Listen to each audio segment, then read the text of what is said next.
Hello friends, welcome to my YouTube channel. और इसमें आज हम शुरू करेंगे chemistry. So this is the first lecture of chemistry. तो सबसे पहले बात आती है कि केमिस्ट्री होती क्या है। केमिस्ट्री साइंस की वो ब्रांच है जिसमें हम मैटर की कॉम्पोजिशन के बारे में पढ़ते हैं और साथ ही साथ मैटर की फिजिकल और केमिकल प्रॉपर्टीज के बारे में पढ़ते हैं और अलग अलग मटेरियल ऑब्जेक्ट्स के बारे में स्टडी करते हैं। तो उसको बोलते हैं केमिस्ट्री। केमिस्ट्री में बेसिकली हम मैटर की स्टडी करेंगे कि मैटर की कॉम्पोजिशन क्या है, उसकी फिजिकल कैरेक्टरिस्टिक्स क्या है, उसकी केमिकल कैरेक्टरिस्टिक्स क्या है और उससे रिलेटेड अलग अलग मटेरियल ऑब्जेक्ट्स के बारे में स्टडी करेंगे। जो मॉडर्न केमिस्ट्री है उसके फादर कौन है? उसके फादर है एक फ्रेंच केमिस्ट है लिवोजियर। उनको वो माना जाता है मॉडर्न केमिस्ट्री के फादर और ये रहे थे एक्टिव 1743 से लेकर 1793 के बीच में। अब बात आती है कि मैटर है क्या। अब हमने ये तो बोल दिया कि मैटर की कंपोजिशन के बारे में पढ़ते हैं, मैटर की फिजिकल प्रॉपर्टीज के बारे में पढ़ते हैं, केमिकल। बट मैटर क्या है? मैटर की डेफिनेशन अब बचपन में सबने पढ़ी होगी कि मैटर क्या होता है। Anything that has a mass and occupies space is called matter. मतलब हर वो चीज जिसका थोड़ा बहुत वेट हो और वो जगह घेरती हो उसको बोलते हैं मैटर। मैटर की नीचे यहाँ डेफिनेशन भी दे रखी है। Anything that occupies space, possesses mass and can be felt by anyone और मोर सेंसेस। जिसको हम फील कर सकते हैं, जिसका अपना थोड़ा बहुत वेट होता है और जो जगह ऑक्यूपाई करती है, तो उसको बोलते हैं मैटर। फॉर एग्जाम्पल कोई भी चीज ले लो, पेन ले लो, पेंसिल ले लो, बुक ले लो, चेयर, टेबल, जो भी चीज है, जो भी हमें आसपास चीजें दिख रही है, वो सब क्या है? वो मैटर है। पहले जो अर्लियर इंडियन फिलोसोफर थे उन्होंने मैटर की क्लासिफिकेशन दी थी 5 बेसिक एनिमल्स के एलिमेंट्स के बेसिस पे। ठीक है कि 5 चीजों से जो मैटर है वो बनती है। इन 5 में से किसी भी चीज से मैटर बनी होती है। 5 बेसिक एलिमेंट्स जिसको बोलते थे 5 तत्व। ये कौन कौन से थे 5 तत्व? Air, earth, fire, sky and water. तो इन 5 चीजों से एक मैटर बनती है। उनके अकॉर्डिंग जो हर एक चीज है, चाहे वो लिविंग हो चाहे नॉन लिविंग हो, ये इन 5 बेसिक एलिमेंट से ही बनी होती है। कोई भी चीज की बात कर लो, उनमें ये 5 बेसिक जो एलिमेंट्स है वो होंगे ही होंगे। एंशिएंट ग्रीक फिलोसोफर ने भी फिर कुछ ऐसी ही मैटर की क्लासिफिकेशन दी थी। एक इंडियन सेज थे महर्षि कर्णट। उन्होंने सबसे पहले बताया था कि मैटर की जितनी भी फॉर्म्स है ना, वो सारी छोटे छोटे पार्टिकल से मिलकर बनी होती है, जिनको बोलते हैं टाइनी पार्टिकल्स। और ये जो टाइनी पार्टिकल्स है इनको क्या बोलते हैं? इनको बोलते हैं अणु। और ये जो अणु होते हैं ये फिर आगे मिलकर और छोटे छोटे स्मॉलर पार्टिकल्स बनाते हैं, जिसको बोलते हैं परमाणु। ठीक है, अणु क्या है? Tiny particles. ठीक है, फिर और ये मिलके क्या बनाते हैं? स्मॉलर पार्टिकल्स, जिसको बोलते हैं परमाणु। तो परमाणु को क्या बोलते हैं? परमाणु को बोलते हैं एटम्स। ठीक है, तो जो मैटर है, मैटर किस चीज की बनी होती है? मैटर एटम्स की बनी होती है। मैटर में बहुत सारे एटम्स होते हैं, एटम्स को मिला के क्या बनती है? एक मैटर बनती है। अब फिर आगे इसकी क्लासिफिकेशन दे रखी है मैटर की। जो मैटर है, मैटर की एक तो फिजिकल क्लासिफिकेशन आती है और एक आती है केमिकल क्लासिफिकेशन। अगर हम फिजिकल क्लासिफिकेशन की बात करें तो फिजिकल क्लासिफिकेशन के इसके 3 टाइप्स है। कौन कौन से? सॉलिड स्टेट में होती है, लिक्विड स्टेट में और गैसियस स्टेट में। अगर बात करें केमिकल क्लासिफिकेशन की, तो केमिकल क्लासिफिकेशन के अकॉर्डिंग मैटर 2 तरह की होती है। एक होता है प्योर सब्सटेंस और एक होता है मिक्सचर। प्योर सब्सटेंसेस में फिर आगे टाइप्स आ जाती है एलिमेंट एंड कंपाउंड्स। एलिमेंट्स में फिर आगे 3 टाइप्स आ जाती है, metals, non metals and metalloids. और कंपाउंड्स में फिर आगे 2 टाइप्स आ जाती है, organic compounds and inorganic compounds. और ये वाली जो क्लासिफिकेशन का टेबल है ना, ये आपकी बुक में दिया हुआ है, वहां पे भी आप देखकर उसको स्टडी कर सकते हो। तो यहाँ पे मैंने एक बार बता दिया। अब ये वाली जो क्लासिफिकेशन है ना, इसको हम एक एक करके उठाएंगे और इसको प्रॉपर देखेंगे कि ये सब क्या है। ठीक है, जैसे फिजिकल क्लासिफिकेशन की बात करिए तो फिजिकल में सॉलिड, लिक्विड और गैसियस स्टेट आ जाती है। तो सबसे पहले देखते हैं कि ये क्या है। इसमें आती है फिजिकल क्लासिफिकेशन में सॉलिड स्टेट। सॉलिड स्टेट क्या होती है? सॉलिड स्टेट वो स्टेट है जिसका डेफिनाइट शेप होती है, डेफिनाइट वॉल्यूम होता है। मतलब कि अगर हम इसको कंप्रेस भी करेंगे, इसमें प्रेशर डालेंगे, तो इसकी ना तो शेप चेंज होगी ना ही वॉल्यूम चेंज होगा। ये जो सॉलिड्स होते हैं ये हार्ड होते हैं और रिजिड होते हैं। फॉर एग्जांपल मेटल्स हो गया, वुड, ब्रिक्स, कॉपर, ठीक है। आप वुड की बात कर लो, लकड़ी का एक टुकड़ा ले लो, उस पर प्रेशर डालोगे तो उसकी शेप चेंज होगी? नहीं होगी, ना उसका वॉल्यूम चेंज होगा। एक फिक्स शेप रहेगी और फिक्स वॉल्यूम रहेगा। नेक्स्ट आती है लिक्विड स्टेट। लिक्विड स्टेट में वॉल्यूम तो फिक्स रहता है इसका, बट जो शेप है वो फिक्स नहीं होती, शेप इसकी चेंज हो जाती है। मतलब कि लिक्विड को हम जिस कंटेनर में डालेंगे ना, वो उसी कंटेनर की शेप ले लेंगे। अगर हमने लिक्विड को ग्लास में डाला तो वो ग्लास की शेप में आ जाएगा, अगर उसको हम किसी कटोरी में डालेंगे तो वो कटोरी की शेप ले लेगा। तो लिक्विड की शेप चेंज हो जाती है, बट वॉल्यूम जो है ना, वॉल्यूम फिक्स रहता है। फॉर एग्जाम्पल वाटर हो गया, मिल्क हो गया, ऑयल हो गया, अल्कोहल हो गया। नेक्स्ट आती है फिर गैसियस स्टेट। गैसियस स्टेट में ना तो वॉल्यूम फिक्स होता है, ना ही शेप फिक्स होता है। अब इसका वॉल्यूम भी चेंज होता रहता है और शेप भी होती रहती है। जब इसमें हम प्रेशर डालते हैं तो ये कंप्रेस भी हो जाता है, और अगर हम इसको किसी कंटेनर में डालेंगे तो वो उस कंटेनर की शेप नहीं लेगा।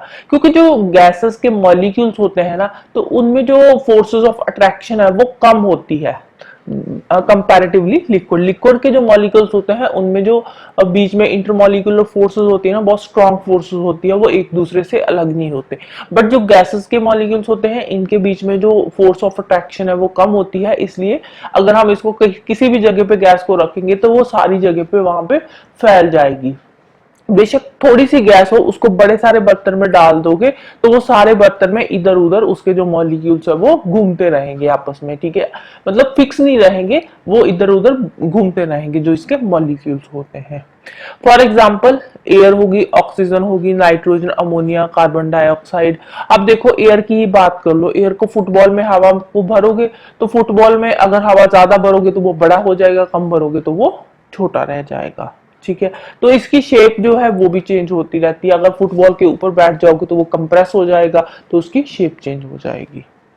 फिर आता है सॉलिड स्टेट से लिक्विड में चेंज होना, और लिक्विड से वेपर स्टेट में कैसे चेंज होते हैं।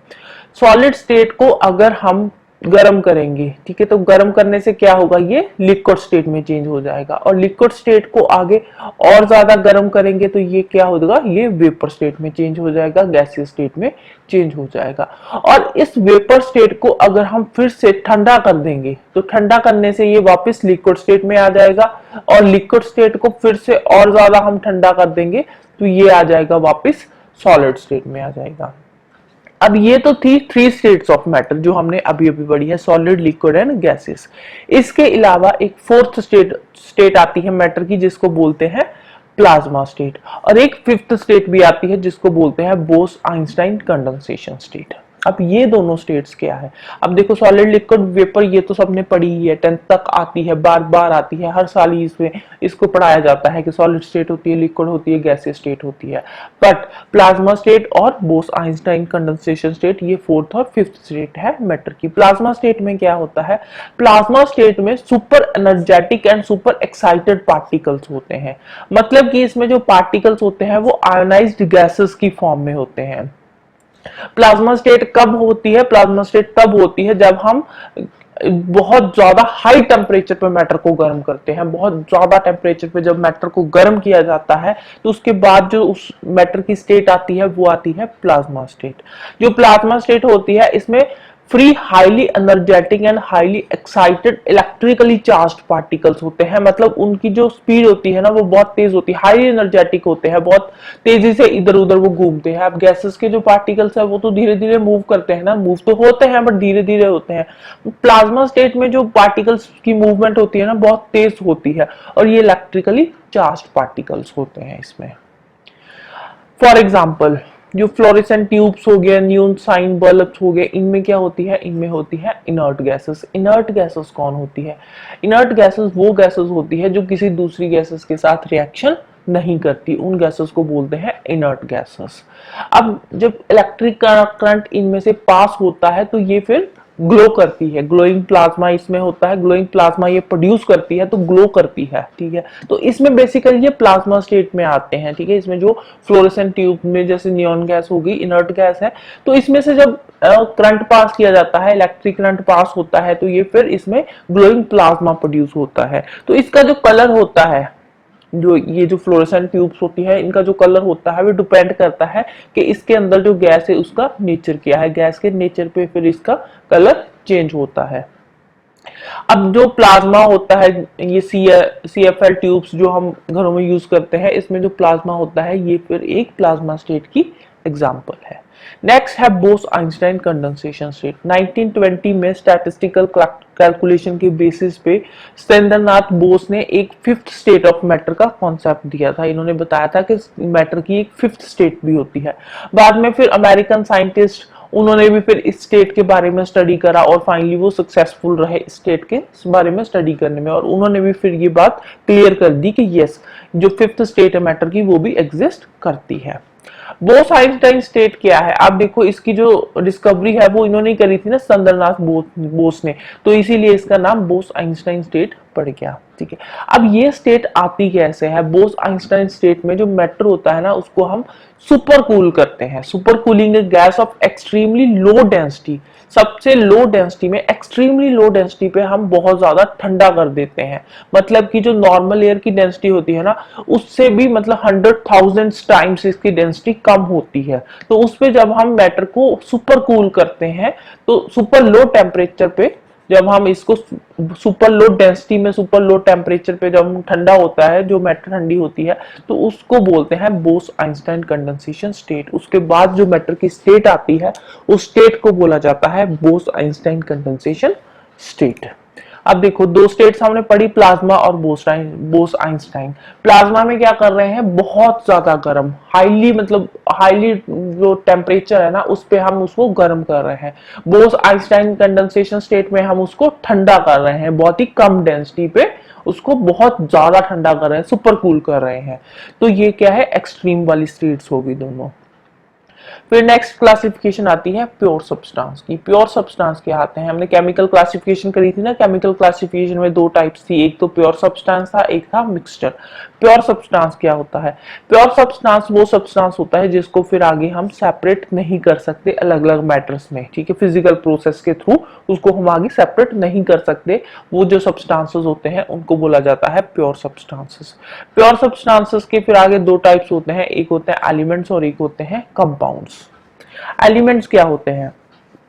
एलिमेंट्स प्योर सब्सटेंस की ही एक सिंपलेस्ट फॉर्म है जिसको हम आगे ना तो तोड़ सकते हैं ना ही उससे और ज्यादा सिंपलर सब्सटेंसेस बना सकते हैं by ordinary physical and chemical method. किसी भी तरीके से उससे ना तो आगे कोई और सिंपल सब्सटेंस बनेगा और ना ही उसको हम अलग अलग कर सकते हैं, तोड़ सकते हैं। उसको आगे तोड़ भी नहीं सकते और ना ही उससे और सिंपल सब्सटेंस बना सकते हैं। फॉर एग्जाम्पल गोल्ड हो गया, सिल्वर हो गया, हाइड्रोजन हो गया। अब देखो, गोल्ड की बात करें तो गोल्ड जो होता है उसका आगे हम कोई और सब्सटेंस नहीं बना सकते। ऐसे नहीं है कि गोल्ड से आगे हम कॉपर बना लेंगे या ब्रॉन्ज अलग निकाल देंगे, ऐसा पॉसिबल नहीं है। जो गोल्ड है वो एक प्योर सब्सटेंस है, ना ही गोल्ड की कोई सिंपलर फॉर्म है, ना ही गोल्ड को आगे हम तोड़ के इसकी कोई और मतलब इससे कोई और सब्सटेंस बना सकते हैं। गोल्ड को तोड़कर गोल्ड की चीज ही बनेगी, गोल्ड को तोड़कर ऐसे नहीं कि आप डायमंड की चीज बना दोगे या फिर आप कॉपर की चीज बना दोगे। जो गोल्ड है गोल्ड गोल्ड ही रहेगा, इसका और कोई भी सिंपल सब्सटेंस नहीं है। जो एलिमेंट्स है ये आगे तीन तरह के होते हैं। कौन कौन से? Metals, non metals and metalloids. Metals कौन सी होती है? जो मेटल्स होती है वो सॉलिड होती है मरकरी को छोड़कर। ठीक है, क्योंकि जो मरकरी होती है वो रूम टेम्परेचर पे लिक्विड स्टेट में होती है। मेटल्स नॉर्मली जो मेटल्स होती है वो सॉलिड होती है और ये हार्ड भी होती है। सॉलिड होती है और दूसरा हार्ड होती है। मेटल्स में लस्टर होती है, लस्टर मींस इनमें चमक होती है। अगर आप मेटल्स देखोगे तो वो थोड़ी चमकदार होती है मेटल्स, जैसे कि गोल्ड की बात कर लो, गोल्ड में भी शाइन होती है ना थोड़ी सी, तो लस्टर होती है, मेल्टिंग पॉइंट इनका ज्यादा होता है, बॉइलिंग पॉइंट भी इनका ज्यादा होता है, और ये इलेक्ट्रिसिटी और हीट के गुड कंडक्टर है। गुड कंडक्टर मींस इनमें से इलेक्ट्रिसिटी भी पास कर जाती है और हीट भी पास करती है। गर्म करोगे तो ये गर्म डेफिनेटली होंगी। ठीक है, मेटल की जो कंडक्टिविटी है जैसे जैसे टेम्परेचर इंक्रीज होता है वैसे वैसे ये डिक्रीज होती है। ठीक है, मेटल का अगर टेम्परेचर आप बढ़ा दोगे तो उससे इसकी जो कंडक्टिविटी है वो डिक्रीज हो जाएगी। कंडक्टिविटी मतलब इनमें से जो ये गुड कंडक्टर इलेक्ट्रिसिटी हमने बोला था, तो ये थोड़े इसकी जो कंडक्टिविटी वो कम हो जाएगी। क्यों कम होएगी? क्योंकि इनमें जो पॉजिटिव आयंस होते हैं लैटिस पॉइंट्स पे, उनमें वाइब्रेशन होनी शुरू हो जाएगी। ठीक है, जैसे हम इनको गर्म करेंगे, गर्म करने से इनके जो लैटिस पॉइंट्स में पॉजिटिव आयंस है उनकी वाइब्रेशन होनी शुरू हो जाएगी। वाइब्रेशन होने की वजह से इनकी जो कंडक्टिविटी है वो कम हो जाएगी। इनमें से जो इलेक्ट्रिक करंट पास होता है तो वो थोड़ा कम पास होगा। ठीक है, तो उसकी वजह से लैटिस पॉइंट्स क्या होते हैं? लैटिस पॉइंट्स होते हैं जो इनके कॉर्नर्स वाले पॉइंट्स होते हैं, उनको बोलते हैं lattice points. For example iron हो गया, copper, silver, gold, aluminium, zinc, ये सारी की सारी मेटल्स है। फिर आती है non metals. Non metals elements ही होते हैं, तो इनकी जो प्रॉपर्टीज होती है ना नॉन मेटल्स की, मेटल्स की बिल्कुल ही उल्टी होती है। ठीक है, मेटल्स क्या था? मेटल्स सॉलिड होते हैं, हार्ड होते हैं। तो ये जो होते हैं नॉन मेटल्स, ये सारी स्टेट्स में ही होते हैं। इनमें ना तो लस्टर होती है आयोडीन को छोड़ के, ठीक है, आयोडीन में होती है, अदरवाइज जो नॉन मेटल्स है इनमें लस्टर भी नहीं होती, और ये पुअर कंडक्टर्स हैं इलेक्ट्रिसिटी के, ग्रेफाइट को छोड़ के। ठीक है, एक्सेप्शंस आ जाती है इनमें। ठीक है, जैसे यहाँ पे मेटल्स में मरकरी की एक्सेप्शन थी ना, कि वैसे मेटल्स सॉलिड होते हैं बट जो मरकरी है वो रूम टेम्परेचर पे लिक्विड होती है, तो मरकरी इसमें एक्सेप्शन में आ गई थी। सेम नॉन मेटल्स में है, जो नॉन मेटल्स है इनमें लस्टर नहीं होती बट आयोडीन में लस्टर होती है, इसमें एक ये एक्सेप्शन आ गई। पुअर कंडक्टर्स है इलेक्ट्रिसिटी के नॉन मेटल्स, बट ग्रेफाइट को छोड़ के, ग्रेफाइट जो है ये गुड कंडक्टर है इलेक्ट्रिसिटी का। जो नॉन मेटल्स है ये मेलिएबल भी नहीं है और डक्टाइल भी नहीं है। अब इसका क्या मतलब हुआ मेलिएबल एंड डक्टाइल? मतलब कि जो नॉन मेटल्स है ऐसे नहीं है कि उसको अगर हम हैमर से कूटेंगे तो उसकी एक थिन शीट बन जाएगी, या उससे फिर आगे हम और चीजें बना लेंगे, उस थिन शीट को कट करके उसकी हम वायर्स बना लेंगे या कोई और चीज बना लेंगे। ऐसा नॉन मेटल्स में पॉसिबल नहीं है। मेटल्स में पॉसिबल था। मेटल्स में हम उसको हथौड़े से अगर हम मारते थे तो उसकी एक थिन शीट बन जाती थी, जैसे गोल्ड हो गया, कॉपर हो गया, उसको हम कूट कूट के उसकी एक थिन शीट बना लेते थे, फिर उसके आगे और चीजें बना लेते थे, जैसे कॉपर वायर्स हो गए, गोल्ड के की इतनी सारी ज्वेलरी बनती है। तो वो मेलिएबल एंड डक्टाइल थे metals, but non metals malleable and ductile नहीं है। For example hydrogen, carbon, oxygen, nitrogen, sulphur, तो ये सारे आगे नॉन मेटल्स के एग्जाम्पल्स। फिर थर्ड टाइप आ गई मेटालॉइड्स। मेटालॉइड्स क्या होते हैं? मेटालॉइड्स एलिमेंट्स ही होते हैं। तो इनमें जो मेटालॉइड्स होते हैं ना, इनमें मेटल्स की प्रॉपर्टीज भी होती है और नॉन मेटल्स की प्रॉपर्टीज भी होती है, मतलब इनमें दोनों की प्रॉपर्टीज ही होती है। फॉर एग्जाम्पल आर्सेनिक हो गया, एंटीमनी हो गया, बिस्मथ हो गया। फिर नेक्स्ट आते हैं कंपाउंड्स। ठीक है, कंपाउंड्स हम प्योर सब्सटेंस की टाइप्स कर रहे हैं। प्योर सब्सटेंसेस में हमने एलिमेंट्स पढ़ा है, एलिमेंट्स की टाइप्स कर ली है, अब हम करेंगे कंपाउंड्स। कंपाउंड्स क्या है? कंपाउंड्स वो प्योर सब्सटेंस है जिससे हम दो या दो से ज्यादा अलग, जिसमें दो या दो से ज्यादा अलग अलग एलिमेंट्स होते हैं, बट ये जो इसके एलिमेंट्स होते हैं ना, ये एक फिक्स प्रोपोर्शन में होते हैं। ठीक है, कंपाउंड प्योर सब्सटेंस में आता है, बट इसमें जो एलिमेंट्स होते हैं वो दो या दो से ज्यादा एलिमेंट्स होते हैं, बट ये एक फिक्स प्रोपोर्शन में होते हैं। एक इसका प्रोपोर्शन जो होता है फिक्स होता है, वो उसी प्रोपोर्शन में ही रहता है। इसकी जो प्रॉपर्टीज होती है वो एलिमेंट से बिल्कुल ही अलग होती है। फॉर एग्जाम्पल वाटर हो गया। अब वाटर की बात कर लो, वाटर किससे बनता है? H2O से, मतलब हाइड्रोजन के इसमें दो एटम्स होते हैं और ऑक्सीजन का एक होता है, और ये फिक्स प्रोपोर्शन में ही रहता है। इसकी हाइड्रोजन और ऑक्सीजन की इसमें जो रेशियो रहती है 2:1 होती है, और 2:1 ही रहती है। ऐसा नहीं होता कि किसी टाइम पे हाइड्रोजन का एक मॉलिक्यूल रह जाएगा या ऑक्सीजन के दो बन जाएंगे, ऐसा पॉसिबल नहीं है। इसका फिक्स प्रोपोर्शन होता है। ठीक है, फॉर एग्जाम्पल वाटर देख लिया, शुगर, सॉल्ट, क्लोरोफॉर्मल, कोल, ईथर, तो ये सारी चीजें आती है कंपाउंड्स की एग्जाम्पल्स में। कंपाउंड्स आगे दो तरह के होते हैं, एक होते हैं ऑर्गेनिक कंपाउंड्स, एक होते हैं इनऑर्गेनिक कंपाउंड्स। ऑर्गेनिक कंपाउंड्स वो कंपाउंड्स होते हैं जो लिविंग सोर्सेस से मिलते हैं, उनको बोलते हैं ऑर्गेनिक कंपाउंड्स। ऑर्गेनिक टर्म जो है उसको हम हाइड्रोकार्बन्स के लिए भी यूज करते हैं और हाइड्रोकार्बन्स के डेरिवेटिव्स के लिए भी यूज करी जाती है। फॉर एग्जांपल कार्बोहाइड्रेट्स हो गए, प्रोटीन्स, ऑयल्स, फैट्स। अब हमने जब बायो कर रहे थे, बायो के last I think second last lecture में, पता नहीं पड़ा था, सेकंड या थर्ड लास्ट लेक्चर में ऐसे मैंने करवाया था, उसमें कार्बोहाइड्रेट्स वगैरह तो उसमें हमने सोर्सेस पढ़े थे इनके, कार्बोहाइड्रेट के सोर्सेस, प्रोटीन के सोर्सेस, ऑयल्स के सोर्सेस। तो उसमें हमने क्या देखा था, उसमें हमने देखा था कि इनके जो सोर्सेस है ना, कार्बोहाइड्रेट्स, प्रोटीन्स, ऑर्गेनिक कंपाउंड्स के जो सोर्सेस हैं ये लिविंग होते हैं। ये हमें या तो प्लांट सोर्सेस से मिलेगी या फिर एनिमल सोर्सेस से मिलेंगे। तो मतलब कि ऑर्गेनिक कंपाउंड्स वो कंपाउंड्स होते हैं जो हमें लिविंग सोर्सेस से मिलते हैं, और इनऑर्गेनिक कंपाउंड्स वो कंपाउंड्स होते हैं जो हमें नॉन लिविंग सोर्सेस से मिलते हैं। फॉर एग्जांपल कॉमन सॉल्ट हो गया, मार्बल, वॉशिंग सोडा, ठीक है, जैसे कि रॉक से कोई मिल रहा है, मिनरल्स से, ठीक है, रॉक्स हो गए, मिनरल्स हो गए, तो ये क्या है, ये इनके नॉन लिविंग सोर्स है। कॉमन सॉल्ट जो है ये नॉन लिविंग सोर्स से मिलता है हमें, लेकिन लिविंग सोर्स से नहीं मिलता। मार्बल है, रॉक से मिलता है तो नॉन लिविंग सोर्स है इसका। वॉशिंग सोडा है, अगेन मिनरल से मिलता है, तो ये इसका नॉन लिविंग सोर्स है। तो जो लिविंग सोर्सेस से मिलते हैं वो ऑर्गेनिक कंपाउंड्स होते हैं, जो नॉन लिविंग सोर्सेस से मिलते हैं वो होते हैं इनऑर्गेनिक कंपाउंड्स। नेक्स्ट फिर टर्म आती है मिक्सचर। मिक्सचर क्या होता है, ठीक है, प्योर सब्सटेंसेस के बारे में हम कंप्लीट पढ़ चुके हैं, अब हम मिक्सचर को शुरू करते हैं। मिक्सचर क्या होता है, मिक्सचर होता है जब दो या दो से ज्यादा सब्सटेंसेस मिल जाते हैं एक इनडेफिनेट प्रोपोर्शन में, तो वो क्या बनता है आगे, वो बनता है फिर मिक्सचर। मिक्सचर की जो प्रॉपर्टीज होती है वो चेंज होती रहती है, ठीक है, सॉरी, जो कंपोनेंट्स होते हैं ना मिक्सचर के जो कंपोनेंट्स है वो अनचेंज्ड होते हैं, ठीक है। इसमें जो भी चीजें होती है उनको हम चेंज नहीं कर सकते, बट इसमें जो सब्सटेंसेस होते हैं वो इनडेफिनेट प्रोपोर्शन में होते हैं।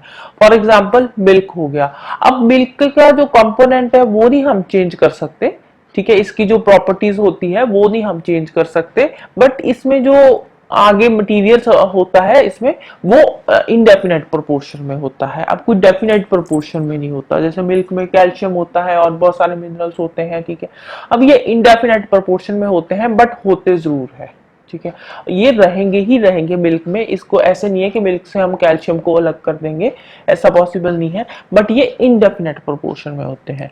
सी वाटर हो गया, petrol, paint, glass, cement, wood, तो ये सारी एग्जांपल्स आ गई मिक्सचर की। मिक्सचर फिर आगे दो तरह के होते हैं, एक होता है होमोजेनियस मिक्सचर और एक होता है हेट्रोजेनियस मिक्सचर। होमोजेनियस मिक्सचर क्या होता है, होमोजेनियस मिक्सचर वो मिक्सचर होता है जिसमें यूनिफॉर्म कंपोजिशन होती है और इसमें कोई विजिबल बाउंड्रीज नहीं होती सेपरेशन की कॉन्स्टिट्यूएंट्स के बीच में, ठीक है।